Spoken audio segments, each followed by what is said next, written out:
Hello friend, मैं Sunil Kumar storeroom classes में आपका स्वागत है। हम आशा करते हैं कि आप लोग अच्छे होंगे।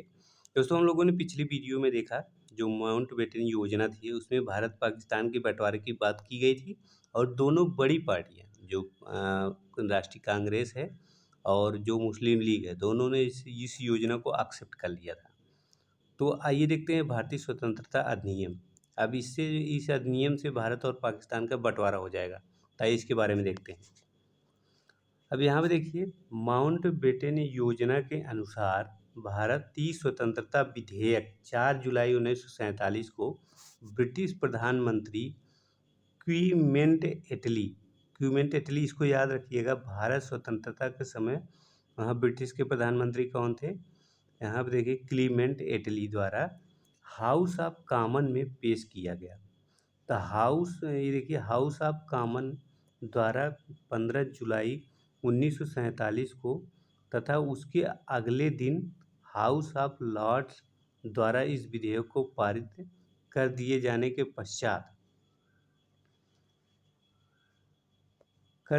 पश्चात 18 जुलाई 1947 को राजकीय स्वीकृति प्राप्त हो गई। अब देखिए, यहाँ पे 15 जुलाई को अगले दिन इसको हाउस कॉमन लॉर्ड्स के द्वारा विधेयक पारित किया कर दिए जाने के पश्चात 18 जुलाई 1947 इसको राजकीय स्वीकृति प्राप्त हो गई थी। अब देखिए, इस अधिनियम द्वारा अधोलिखित प्रावधान किए गए थे। अब क्या प्रावधान किए गए थे, इसके बारे में आइए देखते हैं। देखिए, यहाँ पे 15 अगस्त 1947 को दो डोमिनियन राज्यों पाकिस्तान एवं भारत की स्थापना की जाएगी।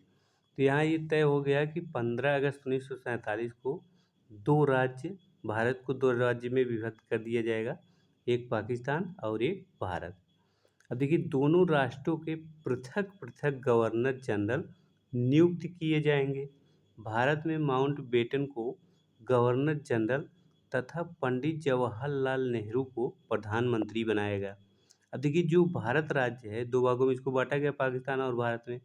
जो भारत राज्य है उसके उसके जो गवर्नर जनरल किसे बनाया गया, उसे माउंटबेटन को बनाया गया। और जो प्रधानमंत्री बनाया गया वो किसको बनाया गया? जवाहरलाल नेहरू को बनाया गया, क्योंकि जवाहरलाल नेहरू प्रधानमंत्री के लिए तो मर रहे थे, इसीलिए जिन्ना भी मर रहे थे, इसीलिए तो भारत पाकिस्तान का बंटवारा हुआ था।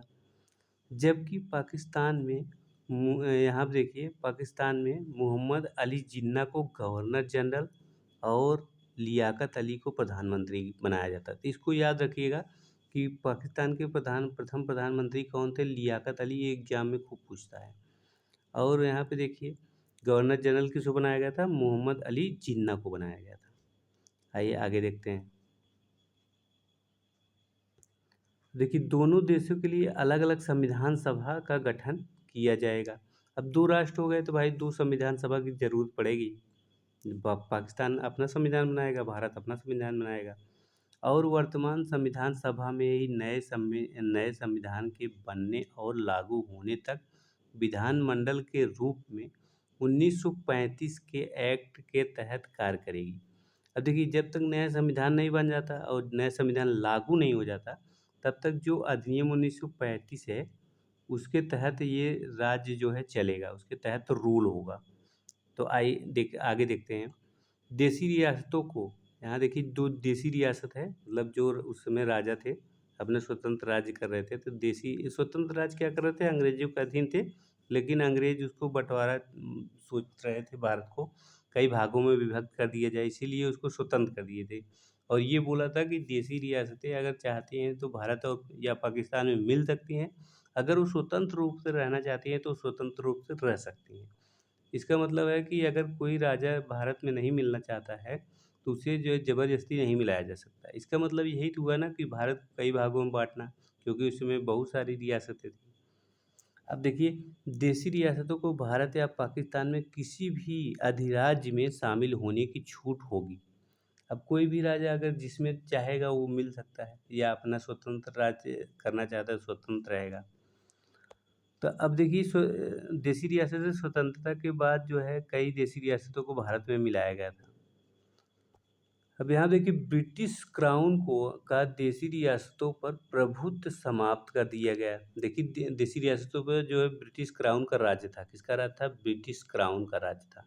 उसका प्रभुत्व समाप्त करके उसको स्वतंत्र कर दिया गया था। अब देखिए भारत के मंत्री पद की समाप्ति कर दी गई। भारत मंत्री का पद भी समाप्त कर दिया गया। आगे देखिए,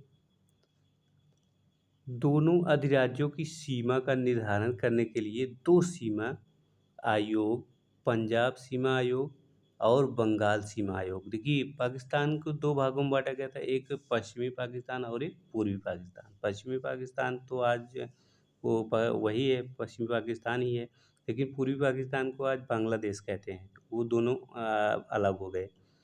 अब देखिए यहाँ इसकी सीमा अब कैसे निर्धारित हो, तो यहाँ पे सीमा आयोग बनाया गया, एक पंजाब सीमा आयोग और एक बंगाल सीमा आयोग गठित किया गया। देखिए ये दो, पाकिस्तान को दो भागों में इसलिए बांटा गया था कि देखिए उधर भी मुस्लिम थे, जो बंगाल में थे उधर भी ज़्यादा मुस्लिम थे और इधर पश्चिम में भी मुस्लिम थे, इसलिए दो पाकिस्तान बनाया गया था। अगर एक पाकिस्तान बनाया जाता तो उधर से इनको इधर आने में दिक्कत होती। और यहाँ पे देख रहे थे उस समय जो है दंगा फसाद हो गया था, बहुत ज़्यादा हिंसा हो रही थी, इसीलिए यहाँ से इधर को इधर शिफ्ट करना बहुत ही मुश्किल था। इसीलिए पाकिस्तान को दो हिस्सों में बांटा गया, एक पूर्वी पाकिस्तान और पश्चिमी पाकिस्तान में। अब देखिए यहाँ पे देखिए दो आयोग निश्चित निर्धारित किया गया, पंजाब सीमा आयोग और बंगाल सीमा आयोग गठित किया गया, जिसके अध्यक्ष है सर रेडक्लिफ है। अब देखिए भारत पाकिस्तान के बीच एक रेडक्लिफ रेखा भी आती है, तो ये इसको भी याद रखिएगा, भारत पाकिस्तान के बीच रेडक्लिफ रेखा आती है, क्योंकि देखिए रेडक्लिफ जो थे, सर रेडक्लिफ ने भारत और पाकिस्तान के जो सीमा थी उसको निर्धारित किया था। इन आयोगों का कार्य पंजाब और बंगाल के मुस्लिम व गैर मुस्लिम आबादी के आधार पर दो भागों में बांटने हेतु सीमा निर्धारित करना था। 4 सदस्यीय इन आयोग में 2 सदस्य कांग्रेस के थे और 2 सदस्य मुस्लिम लीग के थे। क्योंकि भाई 2 सदस्य कांग्रेस और 2 सदस्य मुस्लिम लीग के रहेंगे तभी तो उनको संतुष्टि मिलेगी। नहीं तो पता चला कांग्रेस के ही सदस्य हो जाएँ या मुस्लिम लीग के ही सदस्य हों, तो जो सीमा निर्धारित करें उसपे दोनों सहमत ही ना हों। अब यहाँ पे दो कांग्रेस के रहेंगे और 2 सदस्य मुस्लिम लीग के रहेंगे, तो जो भी निर्णय लेंगे वो दोनों मान्य होगा। आइए आगे देखते हैं। अब देखिए दोनों राष्ट्र अपनी संविधान सभा में अपने लिए संविधान का निर्माण कर सकेंगे तथा उन्हें कॉमनवेल्थ राष्ट्रमंडल से पृथक होने का अधिकार भी होगा।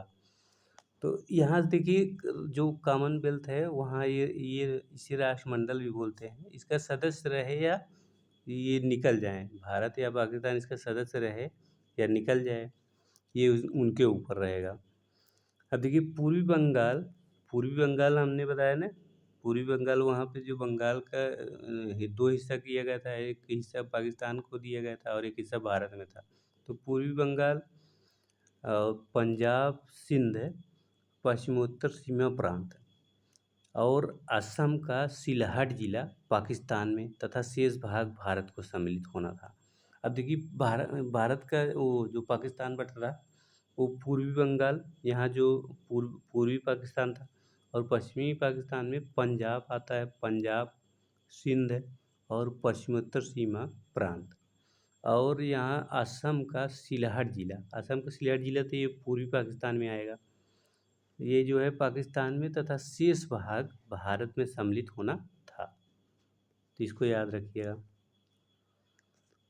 अब देखिए आगे, इस प्रकार भारतीय स्वतंत्रता अधिनियम 1947 के अनुसार क्रमशः 14 व 15 अगस्त को पाकिस्तान तथा भारत नामक दो डोमिनियन राज्यों का गठन किया गया। अब देखिए 14 अगस्त को पाकिस्तान को आज़ादी मिली थी और 15 अगस्त को 1947 को इंडिया को आज़ादी मिली थी।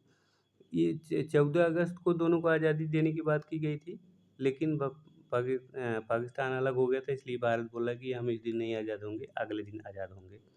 तो यहाँ पे देखिए जो भारत जो है 15 अगस्त 1947 को आज़ाद हुआ और पाकिस्तान 14 अगस्त 1947 को आज़ाद हुआ। देखिए 15 अगस्त 1947 से 26 जनवरी 1950 तक भारत का राजनीतिक दर्जा ब्रिटिश राष्ट्रकुल के एक औपनिवेशिक राज्य का था। अब देखिए यहाँ पे 15 अगस्त 1947 और 26 जनवरी 1950 था।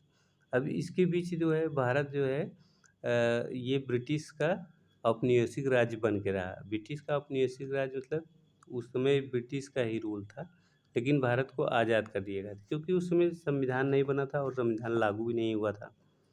तो ये 1926 देखिए ये 26 जनवरी 1950 को संविधान लागू कर दिया गया था। तो इस समय जो है भारत पूर्णतः आज़ाद हो गया। इस समय भारत जो है पूर्णतः आज़ाद हो गया।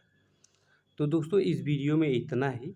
आगे हम नेक्स्ट वीडियो में देखेंगे। ये वीडियो आपको कैसा लगा हमें कमेंट करके ज़रूर बताइए। अगर अच्छा लगा हो तो लाइक कीजिए, शेयर कीजिए और चैनल को सब्सक्राइब कर लीजिए।